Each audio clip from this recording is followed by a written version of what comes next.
달라이라마의 행복론. 왜 자비심이어야 하는가? 자비심은 다른 생명체에게 폭력을 쓰지 않고 해를 끼치지 않으며 공격적이지 않은 마음이라고 말할 수 있습니다. 그것은 다른 사람이 고통에서 해방되기를 바라는 마음이며 또한 타인을 존중하는 마음, 책임감과도 관계가 있습니다. 티베트어로 체화라고 부르는 자비심 의미 속에는 자기 자신을 이롭게 한다는 뜻도 들어 있습니다.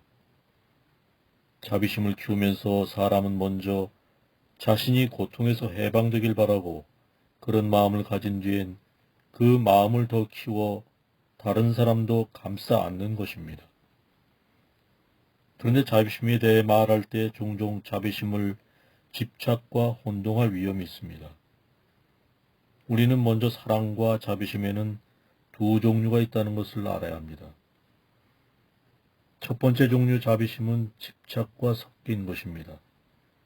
다시 말해 누군가를 사랑하면서 동시에 그 사람으로부터 사랑받기를 원하는 것입니다. 주변에서 흔히 볼 수 있는 이런 종류의 사랑과 자비심은 매우 부분적이고 편견에 치우쳐 있습니다. 그리고 이런 마음의 바탕을 둔 관계는 불안정합니다. 이런 편협한 관계는 상대방을 친구로 생각하고 그에게 감정적인 집착과 친밀감을 느끼지만 상황이 조금만 바뀌어도 예를 들어 서로 의견이 맞지 않거나 친구가 자신을 화나게 만드는 일이 생기면 갑자기 마음이 변하면서 그가 내 친구라는 생각은 사라질 것입니다. 그 다음엔 감정적인 집착이 좌치를 감추고 사랑과 관심 대신 미움의 감정이 싹트는 걸 발견할 것입니다. 이처럼 집착의 바탕을 둔 사랑은 쉽게 미움으로 바뀔 수 있습니다. 하지만 집착에서 벗어난 두 번째 종류의 자비심이 있습니다. 이것이 진정한 자비심입니다. 이 자비심은 어떤 사람이 자신과 가깝기 때문에 생기는 것이 아닙니다.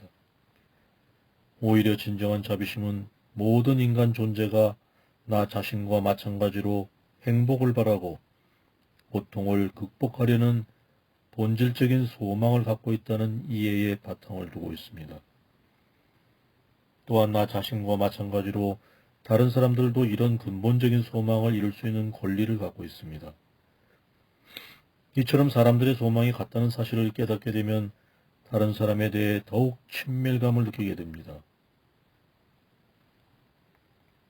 기본적으로 이런 생각을 갖고 있으면 어떤 사람을 적으로 보든 친구로 보든 상관없이 그에게 자비심을 느낄 수 있습니다.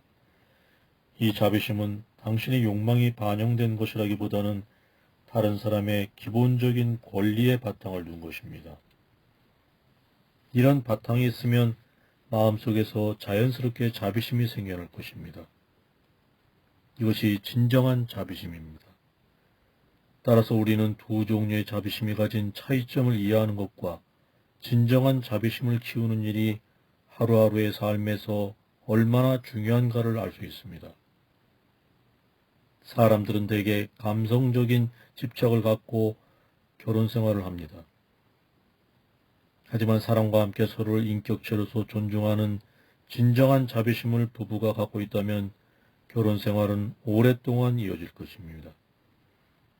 자비심이 없이 감정적인 집착만 갖고 있는 경우에 그 결혼 생활은 불안정해지고 훨씬 빨리 끝나버리기 쉽습니다.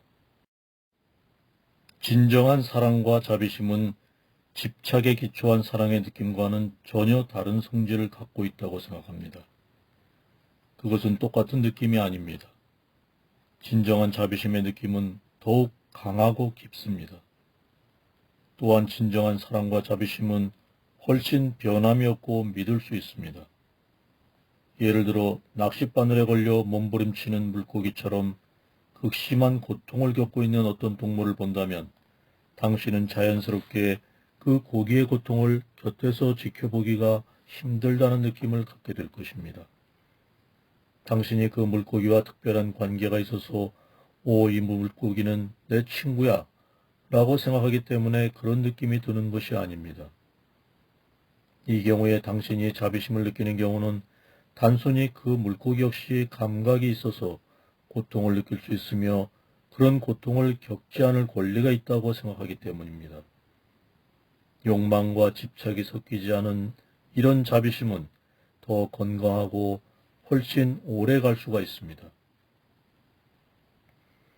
어떤 의미에서 자비심은 다른 사람의 고통이나 다른 생명 가진 존재의 고통을 볼 때 생기는 견디기 힘든 느낌으로 정의할 수도 있을 것입니다. 이 느낌을 갖기 위해선 먼저 다른 사람이 겪는 극심한 고통을 이해해야 합니다. 따라서 타인의 고통을 더 많이 이해하고 또 우리가 겪기 쉬운 여러 가지 고통을 충분히 이해할수록 우리의 자비심은 더욱 깊어질 것입니다.